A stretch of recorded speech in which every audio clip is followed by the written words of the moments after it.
Et donc, on fait notre meeting de campagne à exactement la même date qu'en 2020, d'ailleurs, le vendredi 6. Le meeting commence, Aurélien Lecoq prend la parole et il commence à aborder la question de l'extrême droite.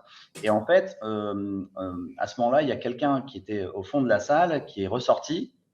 Et après, la douzaine, quinzaine de nervis cagoulés, il y en avait deux qui avaient leur visage à découvert, tout le reste était cagoulé, a commencé à entrer dans la salle. Je vois le député qui s'arrête, j'entends une clameur et on commence à entendre des slogans. Donc le slogan principal que j'ai entendu, moi, c'est Justice pour Quentin.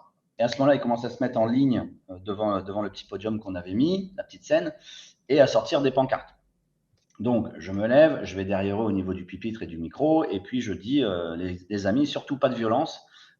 C'est exactement ce qu'ils attendent. Donc, vous leur donnez pas ça, pas de violence, pas de violence, pas de violence. Consigne qui va d'ailleurs être respectée par tout le monde. Et ça, c'est plutôt cool. Je vais face à ces personnes-là avec leur pancarte, puis je leur dis, bon, maintenant c'est bon, barrez-vous, quoi. C'est à ce moment-là que je me suis fait enfariner, en fait. Je me suis dit, mais attends, qu'est-ce qui se passe, quoi? On est à Fâche-Tuménil, on fait un meeting où on parle, pardon, mais de planter des arbres, rénover des bâtiments et installer des toilettes publiques auto-nettoyantes. C'est ça, un meeting municipal dans notre cas. On a réussi à les exfiltrer. Ils ont essayé de revenir à nouveau dans la salle. Mais là, la police était arrivée et donc ils nous ont prêté le coup de main pour les empêcher de revenir.